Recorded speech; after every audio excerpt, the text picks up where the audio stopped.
Welcome to the Pier 150 webinar series. I am Mike Kaiser, co-founder of the Pier 150, and today I am joined by Erin Dangerfield, the VP of HR for the Golden State Warriors and Chase Center, Carlos Adame, the CHRO of Shared Services, Providence St. Joseph Health, and Michelle Meyer-Ship, the Principal and Chief Diversity and Inclusion Officer at KPMG. Thank you all for joining us today. Thank you for having me. Thank you. Good to be here. Before we get started, just a few notes. You can go to our website, thepier150.com, click on the webinar series, and see all of the past and future webinars, along with links to recordings if you happen to miss one. And this session will be recorded, and the link will be sent to you in a post email, as well as posted on the website. So if you missed one, go check that out. And if you missed the email that comes out after this session, you can go to the website and get the link replay there. Also, just a quick note about our upcoming Pier 150 events. We're putting on a regional virtual series. These will be focused, very interactive sessions. We'll be using the Zoom meeting functionality, which has video and audio for all participants. We'll be breaking out into small focus groups during these sessions where you can have some interactive discussions with your peers. We're really excited about this. The first one will be Chicago regional virtual session, September 1st. Even though a majority of the folks will be probably from Chicago, feel free to sign up for those if you're in another region. We'd love to have your input and discussions, and it's a great way to connect with your peers and have some thought leadership discussions. So please check out our website and sign up for those if you're interested. Also, I'd like to thank First Tech Credit Union, who has been with us from the beginning.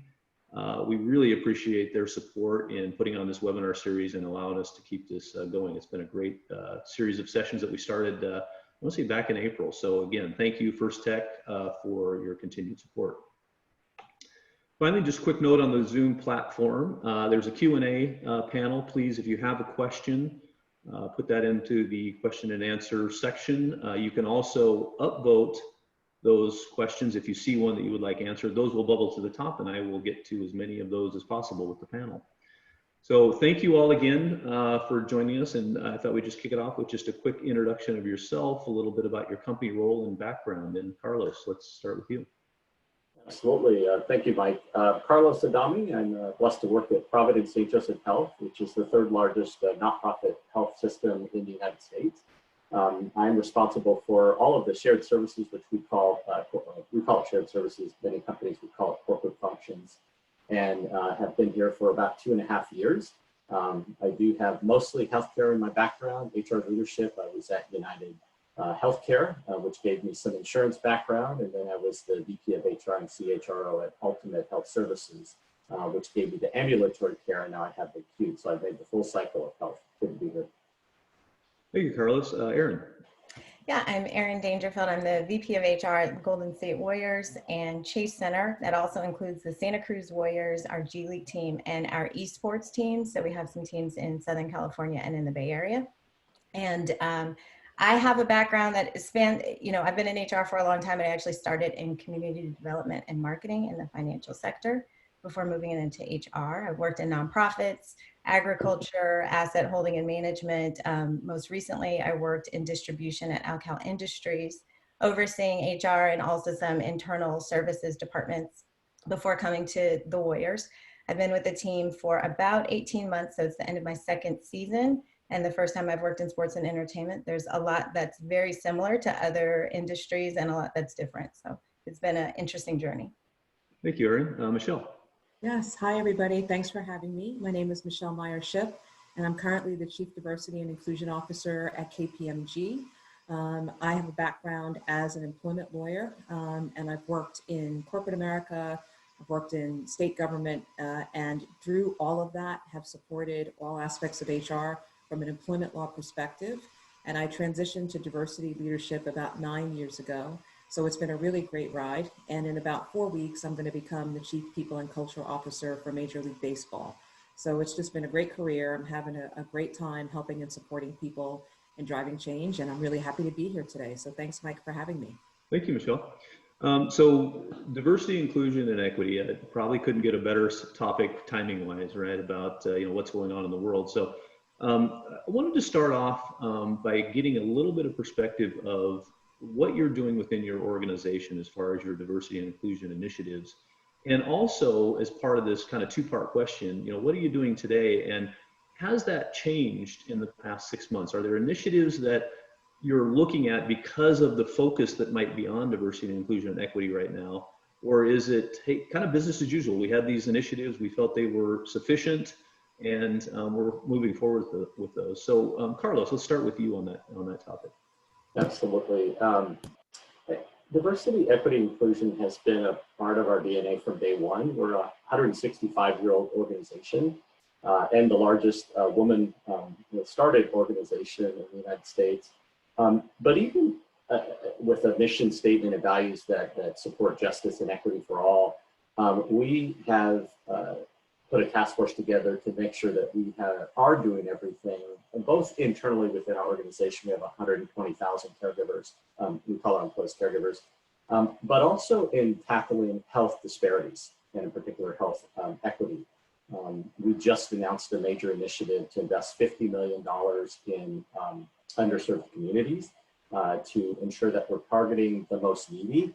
And health is one of those things that should be a great equalizer, and it isn't. Internally, we are actually recruiting for our first chief diversity officer that will be a direct report of our president and CEO. We do have a diversity council, but we would like someone to focus even more on that, to really identify anything that is getting in our way of not only being a fair and equitable employer, but serving the communities that we do. That's the latest. Thank you, Carlos. Aaron, same question. What are you doing with the Warriors that, maybe some of your initiatives that are going on, or how are you supporting your employees with the diversity and inclusion initiatives?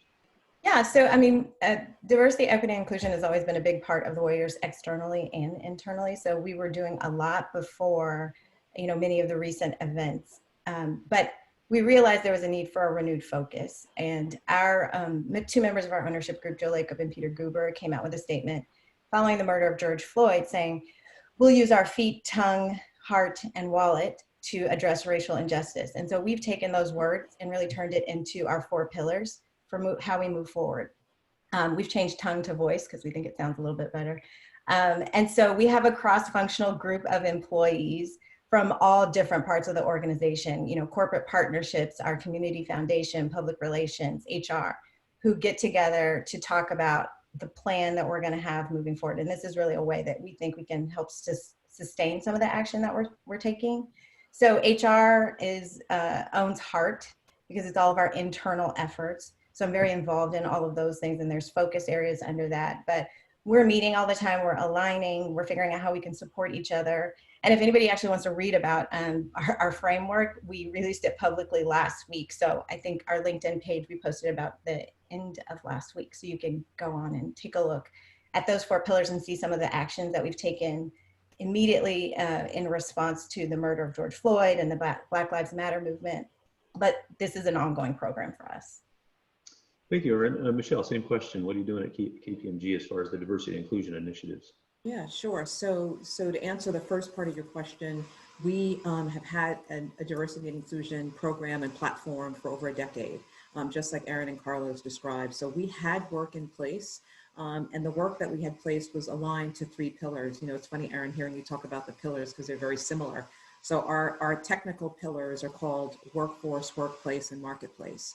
And, with the COVID pandemic and the recent, issue and uprising around social and racial justice, we kind of had to take a look at all 3 of those pillars and think about what we needed to add on. So none of the work that we were doing stopped, but in fact, there was new work kind of put on top of that. So when I think about our workforce pillar, it was really taking a strategic look around, how do we need to support our people internally? What do we need to do differently? From a COVID perspective, it was, we have underrepresented groups that we've been targeting to focus on, to help grow, advance, retain, et cetera, as part of our program. But now with COVID, we actually have additional demographic groups that are being disproportionately impacted, by the way we're working because of COVID. So with remote work, you have all sorts of issues around childcare, caregiver, work schedule issues, all types of issues. So we enhanced our focus areas around talent and how do we engage, retain, and advance talent, appreciating that there were other people and other groups that might need laser focused attention that not necessarily needed the same attention before. In the workplace pillar, which Aaron sounds a lot like the heart piece that you described, it's thinking about how do we now start having conversations with our people, engage with our people, and connect with our people in a way like we never have before. So, it used to be that, the BRGs that we had, or ERGs, whatever you may call them, host workshops and, do things to keep things moving from a diversity perspective. But now we're actually having, candid conversations about mental health and well-being in a way that we never have before, appreciating that all of our employees are navigating some type of stressor, given, these dual kind of pandemics that we have going on across the nation. And then from a social justice perspective, inside of the walls of KPMG, the virtual walls, we've started race, equity, and allyship dialogue across the entire firm. And it went so well that it actually now has gone global to our KPMG affiliates in other countries. And really candid, honest, open conversations about race, appreciating that people don't know what they don't know about each other's lived experience. So if we're not talking to each other about it, then how can we support each other in a real, meaningful way? So in addition to that, it's been, we have an advocate and ally kind of initiative that we're driving, because we've had, our white colleagues say, look, I know that this is bad. I know that we need to do something different. I don't know what to do. I don't know what to say. I don't want to say the wrong thing. Help me understand. So from an HR perspective, and a D&I perspective, we've been trying to equip, right, our allies with tools and tips on how to navigate hard conversations. And then we've more broadly tried to engage all of our employees in those conversations. And it's been really, really meaningful. I'm seeing behavior change as people now appreciate that they didn't know what they didn't know about Black people's lived experience, both inside and outside of work. So that's kind of shifted. And I think, Aaron, I love the heart, because it really has shifted us to a place where there's more empathy, caring, and taking time to understand. And then finally, in the marketplace pillar, it's really looking outward to think about how we can help our communities. So we launched a racial action justice fund, and we're working with a host of organizations that are really working to target systemic injustice with respect to the brutality we see out there right now. That's one piece of it. And then we have a COVID community action fund, where we've targeted organizations that we're going to support both with dollars and with our employee resources to help support, issues and helping navigate COVID. So there's so much going on. It's been inspiring to see, folks really step up to the challenge to help our people both inside and outside. Yeah, sorry, Michelle, you talked about educating people on how they can be allies in the Black experience. We had a 7-week anti-racism training that we provided to employees as optional. And it not only changed the way those employees, really changed those employees' perspective and how they were approaching the workplace, but those conversations set us up to have conversations throughout the workplace about things that aren't even related to racial justice, and just the vulnerability that people are now bringing to work and the willingness to have difficult and uncomfortable conversations. So I think out of all the things we've done internally, that's been the most meaningful and impactful, because it's changed really the way people are approaching work. Yeah, I think you're right. And it's funny you said that, Aaron, because, I've gotten emails. I get a lot of thank you emails all the time for the different things that we do, but the emails, we've probably gotten them too, right? From employees saying things like, hey, I've been at KPMG for 25 years and I've gone to lots of training, but this training, this education has been the most meaningful thing that I have ever done that impacts both my professional life and my personal life. So, I have a folder, an email folder, full of these emails. And it just makes you realize that heart piece is so critical to move things forward. Yeah, Aaron and Michelle, I would just add Absolutely. When all of this started and we moved, 20,000 caregivers to remote work overnight, and then all of the George Floyd murder and everything else happened. One of the probably best thing I did was quickly put together a resource guide on how to have uncomfortable conversations. People were like begging for guidance. They didn't know how to do it. They'd never done it. And it was challenging. And so I literally in an hour, I put together some resources. I put together a framework. I tied it into our values, sent that out. Obviously I had to socialize it with our executive committee and our leaders across the company. Quickly got that out there. And to your point about the emails, Michelle, it was such gratitude for having conversations that they've never had before in the workplace, or at least not to that depth. And the best resources from outside. That just starts the dialogue, but that's not enough, right? Yeah. Meaningful change has to happen, but it starts with that understanding and empathy and a commitment to making it different. I think that's critical. And sorry, Mike, we just hijacked your whole show flow here. But it's funny because, Carlos, what you just said really resonated with me, because I remember when this all was happening thinking, we've got, 30,000 employees across the US and 85 offices with office managing partners who are all trying to do this virtually. And to your point, it was, how do we equip them to lead the conversations, because our HR team can't do it by themselves. So we did something similar. We first started with a one-page tip sheet, very much like you just described, and it literally says how to have sensitive conversations. And then that turned into what we call the Race, Equity, and Allyship Toolkit. And it had a host of resources in it. And now it's like a little booklet that's been deployed all over the firm. And people are using it to now duplicate their own local conversations about race that they've seen our office role model consistently across the organization. In these conversations, and I'm actually so glad we did this, because look at where we are now. Now we have the Jason Blake, issue, and Mr. Pellerin in Lafayette, and people are really anxious, and they want to have these conversations continue. So thank goodness we have the toolkit. So now people can continue to keep it going very organically. So I think it's been really helpful. Thank you, Michelle. And, I want to keep going on this topic a little bit, because I think you're all kind of talking about an expectation of employees and executives, and there's an expectation of an organization to take a stand now, right? It's no longer okay to be silent. And there's reasons why some topics weren't discussed in a workplace environment, because they can become emotionally charged and they can really cause divisiveness and create maybe attack your sense of belonging within an organization. Carlos, can you talk about that dynamic that's coming into your organization, and maybe how you're dealing with those folks that want to have these potentially emotionally charged conversations that could potentially create some divisiveness within your organization, yet there's an expectation you have them and you support those. Can you talk a little bit about how you're handling that? Absolutely. And it's interesting. What I've seen is the best in humanity come out over the last 6 months, and I've seen the worst in humanity come out. And I'm not going to say that our organization is perfect. And what I notice, it's a lot about fear, and it's a lot about change.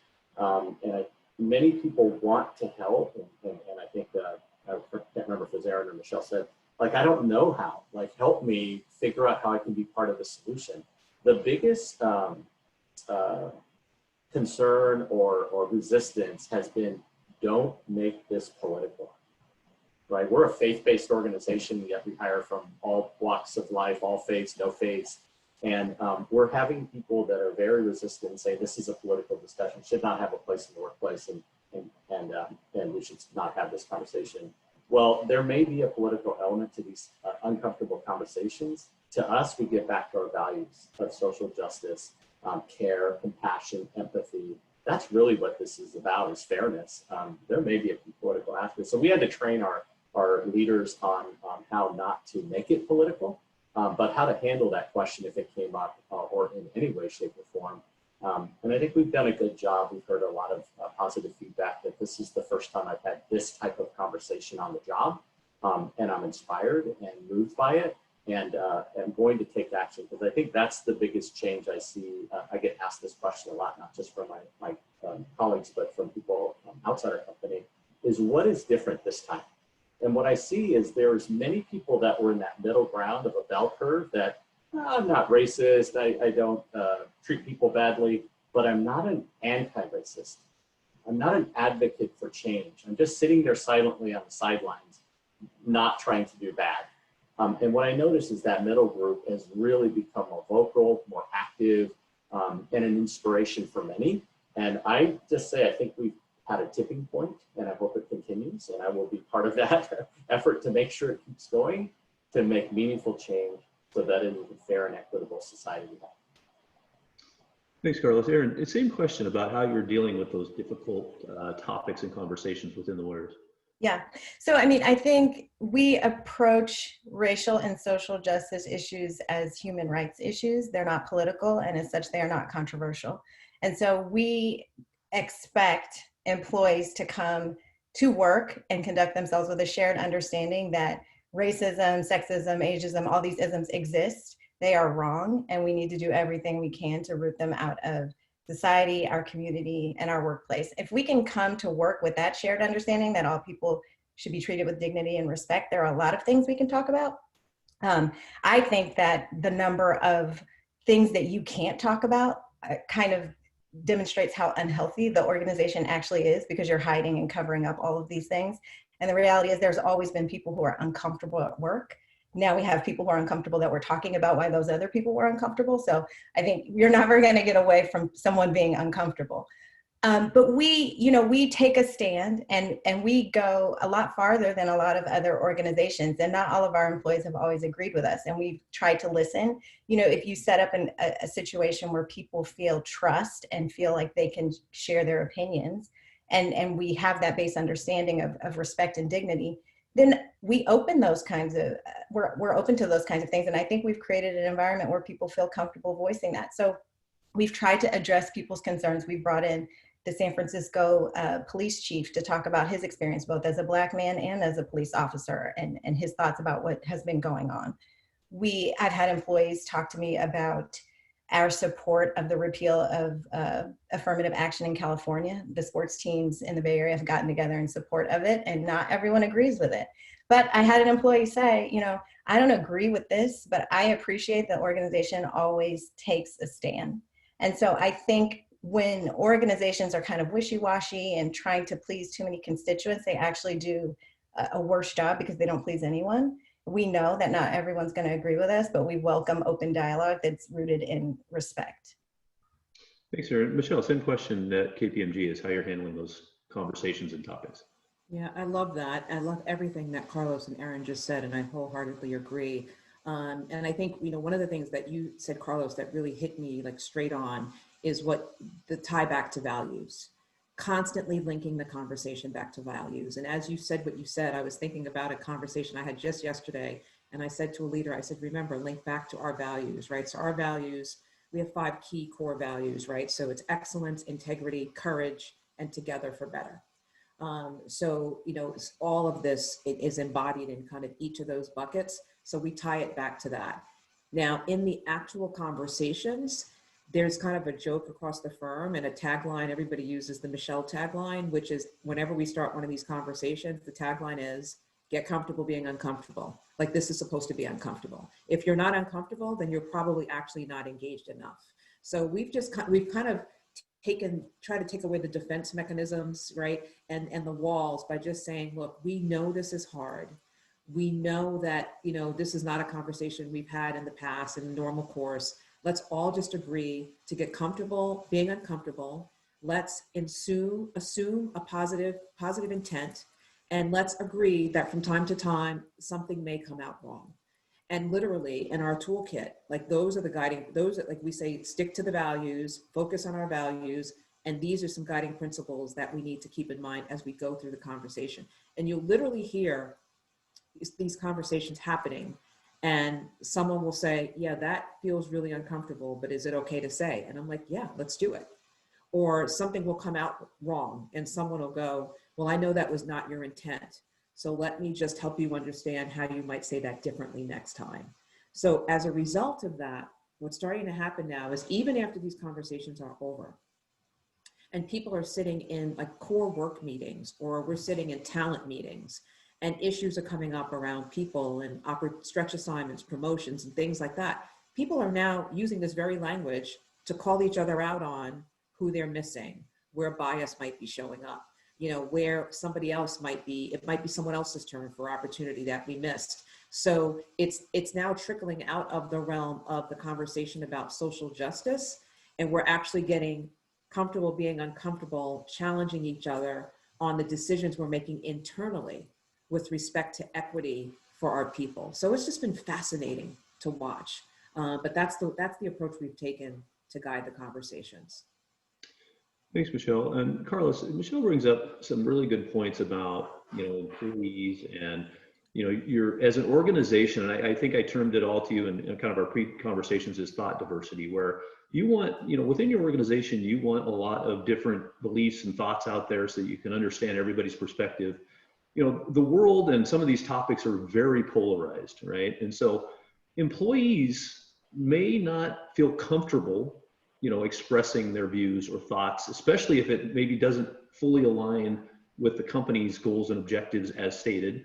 And not talking about the extreme views. I think we all know that that's an HR issue, and have been dealing with extreme views and viewpoints, but those gray areas where somebody has just a different twist on an opinion on a certain topic.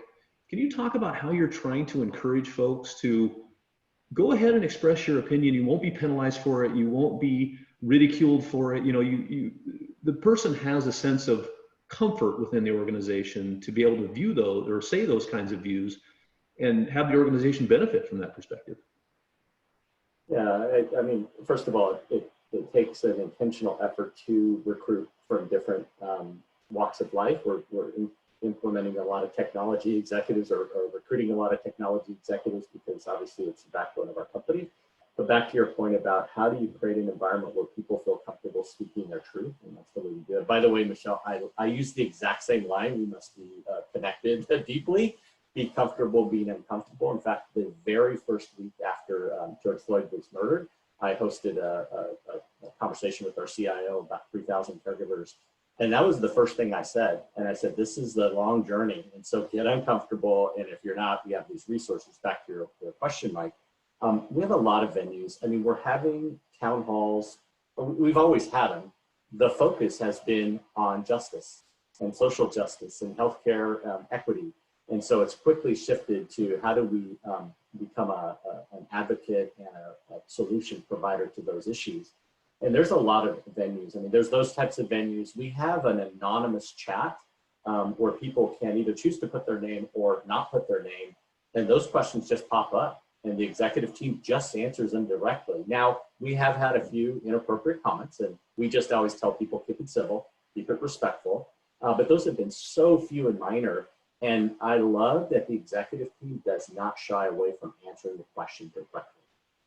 And I think that I've worked for some great companies.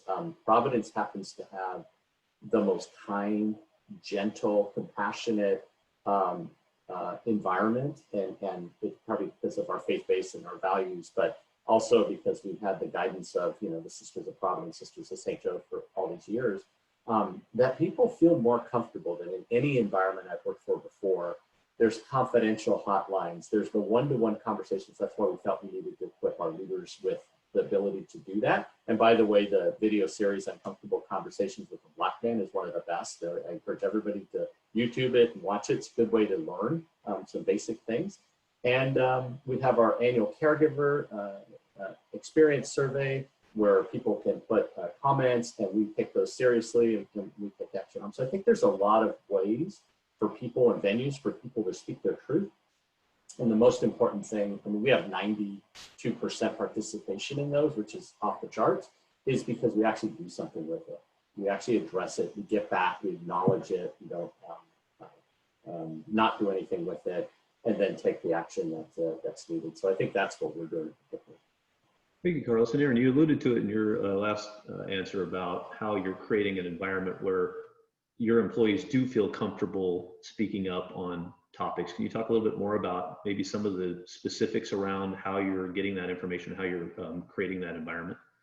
Yeah, so I mean, similar to Carlos, we do town halls every couple of weeks, and we have people have the ability to submit questions ahead of time, but also we have the questions come in, and people ask really real questions, and we, as a senior leadership and executive team, do our best to answer all of them on the spot, even those difficult questions, even those that seem, counter to or criticizing some of the actions that we've taken. So I think that's a really important thing to have available to people. But overall, if you really, it's sort of, I think the anti-racism training, we talked about that. I saw a couple questions came in about it. And I think really it's all about how you set up an organization where people feel free to speak their truth, whether that be that they agree with something's going on, something that's painful for them, or they disagree with, the actions that the organization as a whole has taken.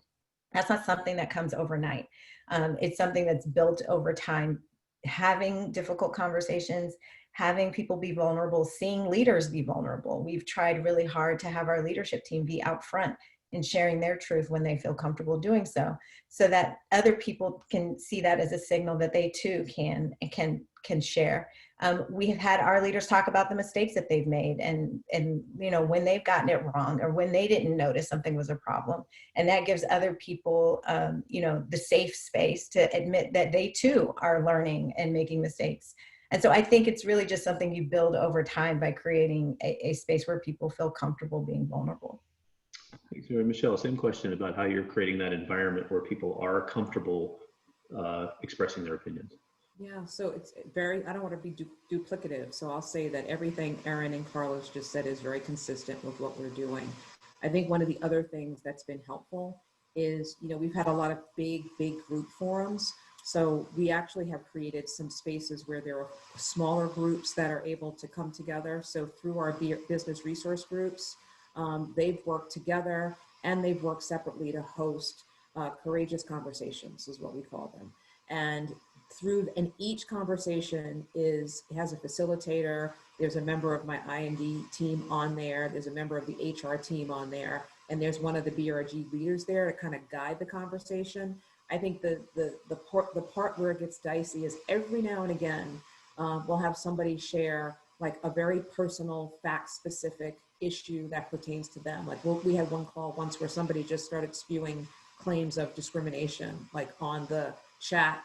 And we're like, whoa, like that's not, so after that, we kind of had to put some do's and don'ts up at the top around, what this forum was for and what it wasn't for. Interestingly enough, the woman that raised the concern, when we looked into the concern, she had an issue that we were able to fix very quickly, and it had nothing to do with discrimination at all. But it was like, if she hadn't said it there, I actually wondered if she would have ever said it at all. So from there, we went and we kind of made sure everyone knew we had a hotline.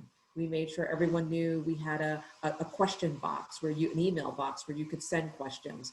We wanted to give people, the opportunity to know, look, you have the big forum, you have the small forum, you've got the anonymous hotline, you've got the email box where you can send questions. And the good news is people are using all of those forums to share. And interestingly, we've had a few people who have had some really harsh things to say. And they very diplomatically and just respectfully voiced those comments, usually in a smaller session or in an email direct to me or to another leader. And we've been able to pick up the phone and talk through those. So it's just, again, I think Erin, you said it well, it's just like really helping people understand that, we need to be open, we need to be vulnerable, we need to share, and we need to listen to one another, hear each other, so that we can inform and educate one another. And it doesn't mean that everyone's going to always disagree, agree rather, which is something I say all the time too. I'm like, don't assume agreement, but we have to respect our differences of opinion if for some reason we don't see eye to eye. So it's complex, but it's absolutely necessary. Thanks, Michelle. And I want to address a couple questions that came in, and one I think is a really good one. For organizations that are smaller, that don't have the ability to have somebody dedicated to a D&I initiative, or that, are there some things that, some low-hanging fruit, let's start with you, Carlos. Is there some low-hanging fruit out there that you would recommend that a company starts with that will have an impactful will be impactful to the organization as far as the D&I initiatives? Yeah, and I typed an answer in the chat to a couple of questions, but I think the first and foremost is, and several of us have said it, Aaron and Michelle, is everything you do has to get tied back to your purpose, your mission, your values. Without that, it's just general information. If it's specific to your organization and there's examples you can use, it'll be much more powerful. There are a lot of resources online. What I found is a cross-functional team, even in a small organization, can get together, review resources, get suggestions, make some decisions, and then be able to create something that is usable for the organization. There are consultants, tend to be a little expensive, that might be able to do that for you as well. And if it's a small organization, may not fit in the budget. I think if it's sincere, if it is well thought through and socialized with maybe the leadership team before it's shared across the organization, I think it'll be powerful. Anything an organization can do to help their folks in this space is going to be well received. And there will be absolutely uncomfortable conversations and maybe some inappropriate conversations, but hopefully the organization has a way to handle those. And Aaron, your thoughts around, what can smaller organizations do to make an impactful, difference within their organization? Yeah, I mean, so I think the question was D&I initiatives, and I don't know if they meant more broadly. But as Carlos mentioned, there's a ton of information online. I think if you can network with other people in a similar position as you and share some of the things that you're doing, we've actually asked other teams, we've asked people at the league to come and speak to our organization. So you can ask, are there people in your community that are willing to come and talk and share information with your employees? And just acknowledging that there is something going on and that people aren't feeling well, I think goes a long way with employees. But as far as ongoing diversity, equity, and inclusion initiatives, one of the things that I focus on a lot, and I think anyone can focus on no matter the size of their organization, you can put all the programs in place, and there's a lot of information online about that stuff. But at the end of the day, if you're not focused on norms, values, and practices that are ongoing in your organization that unintentionally lead to inequities, you will never make real change. And so we can put in, we have diverse interview panels, and we make sure that our job descriptions are written without biased language and all of these things. And we're tracking, measurements. We have the resources to do that. But I have to go into every conversation, and I'm saying it all of the time, and senior leaders are now kind of picking this up, that we need to identify these practices, these norms and values that they seem benign on the surface, but they contribute to inequities. And if you can identify those things and call them out and create a culture where people are thinking about that in everything that they do, then you will make impactful change, because one HR person or one D&I person is not going to make change on their own. It's going to take the whole organization, the whole senior leadership team. So I think if you can get buy-in just on that point, you can start to make change. Thanks, Sarah. Michelle, same question as far as, some ideas what smaller organizations can do. I love everything that my peers just said. I mean, I think you guys are spot on. The only thing I would just add to that and say, one of the things that we found really helpful is we've actually been pulse surveying our people over the last 6 or 7 months or so around how they are doing and what they need around not just COVID, but also the issues around social justice. So, we are experts in our work, and we know the things that we need to do kind of systemically for the organization to drive things forward. I mean, I love what Aaron just said around, norms, values, and practices, and interrupting, things that make it in the way there. Like, we know we need to do those things, but what we don't know is what we don't know about how all of our employees are experiencing our organizations. So we've been pulse checking with our people on a monthly basis. And I mean, it may sound really simplistic and corny, but questions like, the first question is, how are you doing? And we go from, sunny to stormy, and every phase of weather in between. There's like 6 grades, like people can check, partly cloudy, partly sunny, whatever. And it's been fascinating to watch the employee response to that from March to now, as we navigate these 2 major issues that are going on across the nation. And we give them some other similar questions, and then we give them an opportunity to write in verbatim. And from those verbatims, we've learned things that have helped us understand where we need to focus. So we've heard things about, okay, hey, right now, everybody's worried about their kids going back to school, Our employees of color, in particular our Black and Latinx employees, are afraid for their safety as they navigate the streets of their cities where they live because of all the stuff going on with race.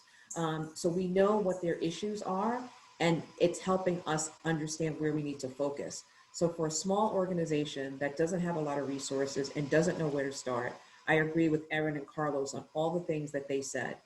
And I would just add the piece of pulse check your people to see what they need. Because if you have a list of 10 things, your employees may zone in on 3 of those things where you can start your focus areas. So that would be my only additional advice on that.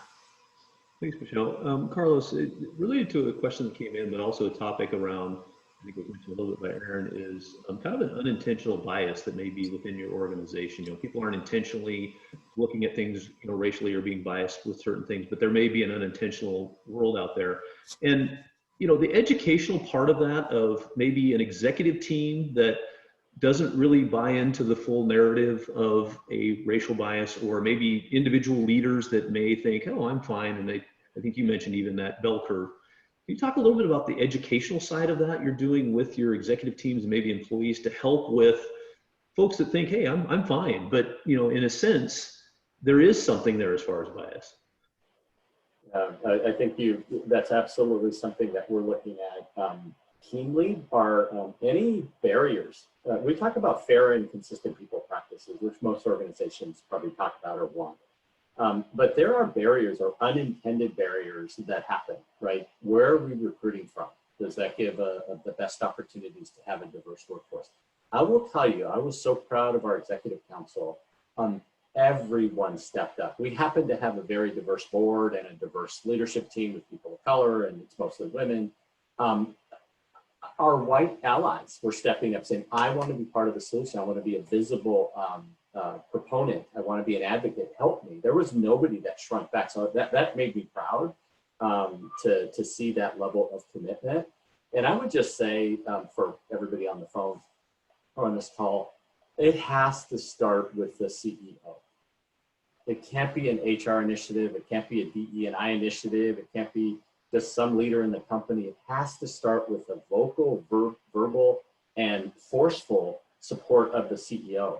Because to me, that's the person who's responsible for the whole company and can really drive the priorities of the company. So for me, it was not an issue of trying to move people on the bell curve. I think that, you know, we have many thousands of people leaders. That's where really I had to do the bulk of my work, was to try and get them to have their conversations and to be aware that we do have biases. Everybody has biases. To be aware of them, to make sure they're not, you're not using them inappropriately, and really digging deeper in the data to root out any unintentional barriers or biases. And I think every company does that to just make sure that they are a fair and consistent, they do have fair and consistent people practices. Thanks, Carlos. And Erin, just changing gears a little bit on that question. Carlos mentioned that remote work may help in some capabilities with diversity. Are you seeing that, or is that making any difference as far as, you know, moving primarily to a remote workforce or maybe a hybrid and having more abilities to find people from different regions, areas, and expand your recruitment strategies? So we're not doing a ton of recruiting right now. And we have, you know, fortunately for us, there's a lot of people who want to work in our organization. So it typically hasn't been too difficult. We've really had to approach, when we're thinking about diversifying our applicant pool, looking at the value that we place on having sports experience already. We know that it's not a very diverse industry. And so if you overvalue that experience, you'll lead to hiring people who have sports experience, which is not diverse. We're looking at how we can look at referral programs and how referral programs play into that, and how we can have virtual referral parties, which is something that's a little more difficult to do because you get so many people on Zoom. But generally looking at remote work and diversity, equity, inclusion, I have a lot of concerns about it. And Michelle, you talked about this a little bit. I'm really concerned about the impact this is going to have on parents, particularly women, because we know that women oftentimes take on the brunt of childcare responsibilities. And I wonder, in this time, are we seeing women miss out on opportunities to take on stretch assignments, to be spotlighted in meetings? Are they missing things? And then as we come back, how many women will we lose in the workforce who've had to drop out because of childcare responsibility? So I actually have a lot of concerns about remote work and how it may compound inequities that already exist. We know that, you know, some of our employees, and I'm sure in all of your organizations as well, there's employees across the economic spectrum. And if we have employees that are not able to financially weather some of the things going on, even though they're still employed, maybe their spouse has lost their job, or, you know, they don't have the ability to do all of the distance learning. We're still very much shelter in place in the Bay Area. How is that going to affect them and their abilities to be successful in our organization and in our community? So I have a lot of concerns about distance work and how that's going to affect diversity and inclusion. Thanks, Erin. And Michelle, maybe a better question based on kind of what Erin was talking about is how has the move to remote work affected your inclusion and diversity strategies and plans and initiatives? Yeah, so I love all the questions. Actually, I'm going to try to touch on a couple of other things too. But for us, it has been beneficial because we have, again, 85 offices across the nation, and people don't necessarily always get to meet people from other parts of the organization, other cities, you know, other businesses, et cetera. So what virtual work has done for us is it's given us a forum to bring people together cross geography that have never, I mean, people that I just assumed knew each other that never met before. By virtue of the nature of my role, you know, I used to travel. I used to live out of a suitcase. I mean, I was gone at least 3 days a week, every single week. And I was in cities all over the nation. So I kind of knew everybody everywhere. And I just assumed that everybody kind of did. But the virtual platform made me realize, wow, what do you mean you don't know this person and you don't know that person? So now I'm finding folks doing things together. I'm finding people reaching out more broadly. Before it used to be, you know, you focus on, okay, the New York office or the California office, like they did everything together. Now offices are doing things in a cross-pollination kind of way. So that's been beneficial. I think to Erin's point on the, you know, remote platform as it relates to recruiting, I agree with her on the cons. I think the pros are we could cast a wider net. I think you have a great point that I've already started to realize that in the sports and entertainment industry, everybody wants to be there. So the challenge is not quite as much, but where I am right now, I know that having that virtual opportunity to cast a much wider net is going to increase the ability of my current organization to recruit a more diverse pool of talent, which is going to be great. So it's bittersweet. On bias, I'm just going to say this to you. I think that everybody needs to really understand that if you have a brain, you have a bias. It is human nature. The most common form of bias is affinity bias. I could talk about this for hours. I am incredibly passionate about this topic. Affinity bias is simply that we as human beings, we gravitate towards what we're comfortable with. We gravitate to what we know, who we know, and what feels right. That food, places, people, everything. So recruiting, we go to our go-to schools. Assignments, we go to our go-to people. It has to be interrupted. To interrupt it, people need to appreciate that it's there and that it's real. So we must educate them about that. And then the part two of that is we have to teach people how to lead inclusively and disrupt the bias.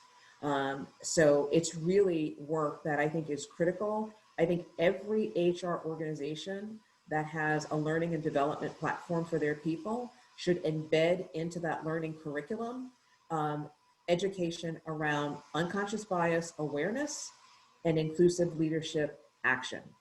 Because you need both. Awareness is not enough. You need to actually teach leaders how to lead inclusively because it is not the natural inclination of all. And if someone is an introvert, it's even that much harder for them to lead inclusively. So you have to teach it. Thanks, Michelle. And Carla, same question. How is the remote workforce, and I know you're a hybrid model, but how is going full remote impacted your D&I initiatives and strategies? That's interesting. We have two types of caregiver. One is obviously a clinician or those that support the clinicians in our hospitals. We have 51 hospitals in 7 states, 1,000 clinics. So we have medical professionals that go in every day. In fact, we had the first COVID patient in the United States in Everett, Washington, So we've been on the front line of that. So a little more challenging for them to be remote since they need to be there to care for the patient. But interesting enough, our telehealth visits, we were averaging about 1,000 per day pre-COVID. Almost overnight, it went to 25,000 televisits per day. So we had to staff up virtually, and Michelle, I couldn't agree more. If a doctor doesn't need to be in a clinic or hospital, they could be anywhere. They could be on their boat, right, off of Florida, caring for our patients. So that has helped tremendously. I agree 100% what Erin said about some of the challenges of childcare, and we face that all the time. And it's not just women, although women primarily have that responsibility in our society. So we've gone over, above, and beyond, almost to our detriment. We were overpaying. We had a budget for backup childcare and supplemental childcare, and we blew through that in the first month, the whole year budget in the first month post-COVID. So we had to go back to the board and say, gosh, I think we under budgeted this. We need to redo that. And but that was the commitment we made to our caregivers, which are 70% women, by the way. So it's a huge number. But I think the diversity, equity, and inclusion, and the remote work, we pushed 20,000 caregivers to work remotely overnight, and we had myriad challenges. Well, I think it'll allow us to have a much broader base to recruit from. Back to the unintended biases and where are we historically doing. Erin, I love that sports people tend to be a little more homogeneous. They're going to have to look outside of it to get the right mix of people. So that's something we're taking very, very seriously. We hire about 25,000 caregivers a year. So it's a massive machine, and making sure that we're having different pools in which to recruit from in different locations. I think it's going to help us tremendously. Thanks, Carlos. And Erin, I want to go back to there's a couple questions on the unconscious bias and how, what's the best way to address that, again, with employees that may not be seeing it, right? If you've got somebody that says, hey, here's my beliefs. And again, I think it's a little bit our society today. It's very polarized, and it's, I think this, and I don't want to listen to this other perspective or other thought. And when you're giving me something a little bit vague in a sense of, hey, you've got these biases, you just don't know it. How do you have conversations with your lead, and mostly the leader part of it, how do you get that through your organization from the leadership standpoint to get people to buy into that and address the issue that maybe they don't see? Yeah, I think most of our leaders are sort of predisposed to buying into it, so it wasn't that difficult for us. But what has worked well has been kind of opening up these conversations with really impactful and personal stories that get people to sort of, I care about you, and I see that this thing is hurting you, and so I care about what's going on. And then moving into the training phase of it. So now you kind of got their hearts, and they want to do something about it. They just don't know what to do. You train them, but you have to build in a system that catches bias, and you have to create a culture where people are willing to call it out when they see it. And I think both of those things have to exist. So you may put in systems in place in your promotion process or your performance review, where you're reviewing these things and flagging for language that is unintentionally biased. But you also just have to have a culture where any leader is willing to step up and knows it's their responsibility to step up and speak up when they see bias and name it, and work so we can all work together to train the person or get rid of the bias in the process or the program. And then also tie this back to people's compensation. Quite frankly, people care a lot about their money. And so if you have goals and you expect people to meet them for other things, why not have goals if this is important to your organization around diversity, equity, and inclusion, and hold people accountable to them and tie some pay to it. Thanks, Erin. And Michelle, interested in your perspectives on maybe some tips and tricks and things that you've used or you've seen that can help people see that unintentional bias and act on it. Yeah, I think Erin hit it on the head. We've used lots of personal dialogue and storytelling. So rather than me or a formal trainer come in and do a whole thing on it, we use our own people. We engage our own people. We actually initially rolled out a program where we did have a vendor come in and kind of set the stage at the foundational level on what bias is and what it looks like. But then we actually engaged our professionals at various levels throughout the firm and would have small group workshops where we actually talked about, how examples of where it shows up, telling stories. And to your point, Erin, when you touch the heart and people actually feel it and see it and go, oh my God, I can't believe that that happened, they start to see when they're doing it themselves.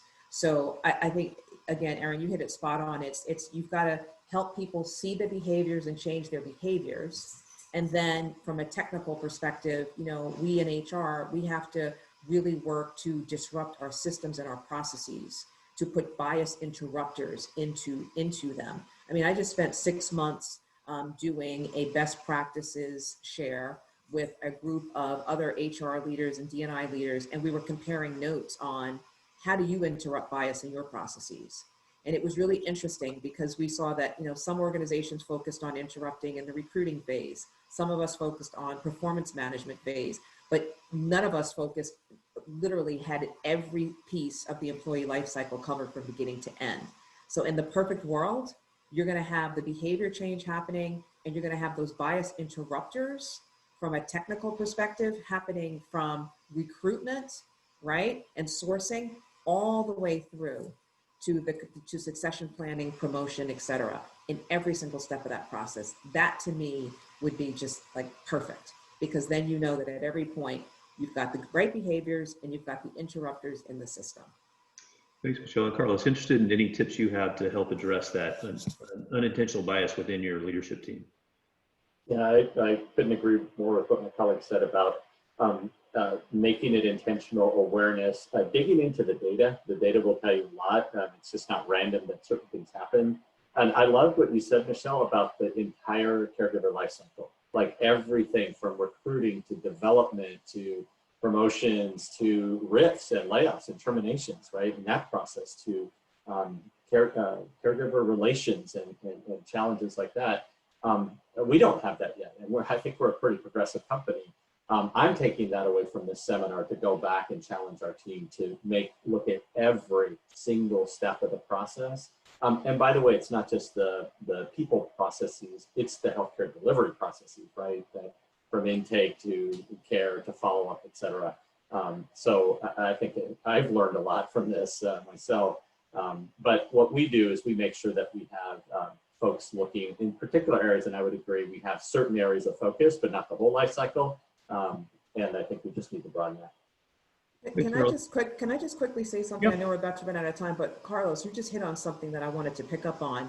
It's not just the HR piece, because it's things like marketing, right? And how you're going out to market, you know, advertisements, you know, images, pictures on brochures and things like that. So it's touching every part of your organization to help them think about who they're, supplier diversity, procurement, et cetera. So it's not just HR, but it touches your entire organization, and all of your leadership should be thinking about where they have the capability to have an impact.